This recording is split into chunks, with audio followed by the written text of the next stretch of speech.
The Sign of Four by Sir Arthur Conan Doyle. Chapter 7. The Tiny Footprints.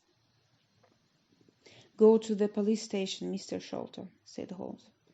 "Ask the police come quickly. Dr. Watson and I will wait here." Tadeusz Sholto turned away.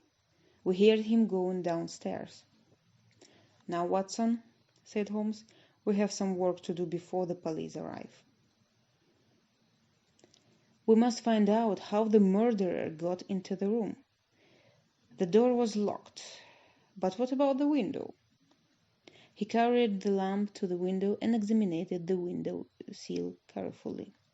"Look," he said, "someone has come in by the window.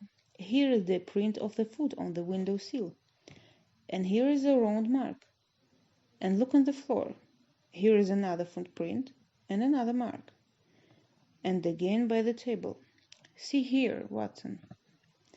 I looked at the marks. Some were footprints, but some were in the shape of small circles.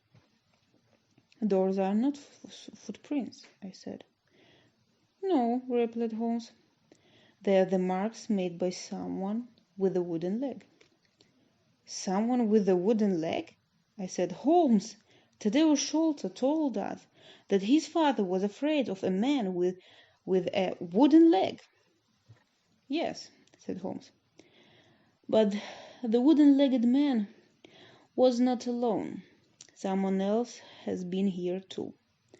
Look outside." We both went to the window and looked down. "We are very high up," said Holmes. "A man with a wooden leg wouldn't be able to climb here by himself. Two people came into this room. We will call them number 1 and number 2. Number 2 is the wooden-legged man, but who is this number 1, and how did he get in?" I looked around the room. I thought quickly. Then suddenly I knew the answer. In the ceiling of the room was a hole. Tadeusz Sholto had told us that his brother had made this hole. The Agro treasure had been hidden in the secret room above. The two Sholto brothers had lowered the treasure chest through this hole the night before. A set of steps was standing beneath the hole. On the floor by the set of steps was a rope. "Number 1 must have looked through the hole in the ceiling," I said. "He saw Bartholomew Sholto sitting on the chair below him. He killed Sholto with a poisoned thorn. Then he must have taken the rope, opened the window and threw the end of the rope down into the garden. His friend, number 2, the wooden-legged man, must have been waiting below. Number 2 climbed up the rope with the help of number 1. The murderers then lowered the treasure chest to the ground with the rope. Number 2 climbed down the rope. Number 1 got out of the room through the hole in the ceiling." "Excellent, Watson," said Holmes. "We shall now go up and look at the secret room.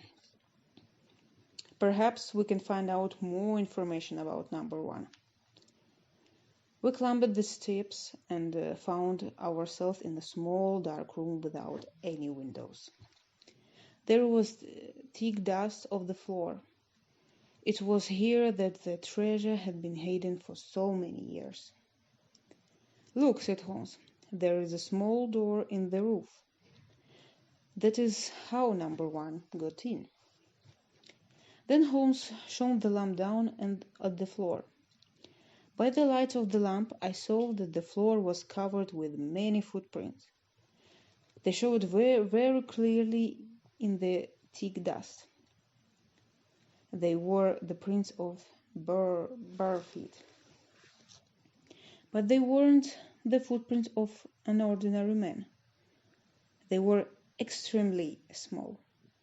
Suddenly, a horrible thought came into my mind. "Holmes," I whispered, A child has done this terrible thing. Holmes didn't answer. He was still studying the teeny tiny footprints. Finally, he spoke. No, he said slowly. I don't think it was a child. Look at this footprint. Look at the marks of the toes. They are very wide apart. It is not a child's footprint. It is a man's. They are the prints of a tiny man. Do you mean a dwarf? I asked in surprise. I will show you, replied Holmes. Let's go into the room again. Let's examine once more the poisoned thorn which killed Bartholomew Sholto.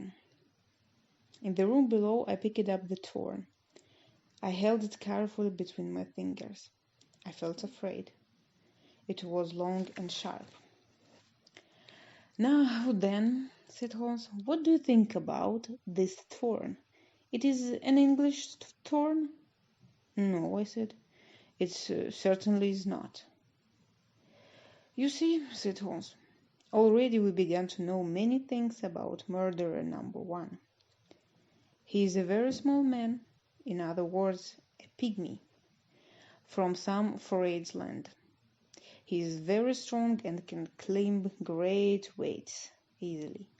He is also extremely dangerous. He kills people by shooting them with a poisoned thorn.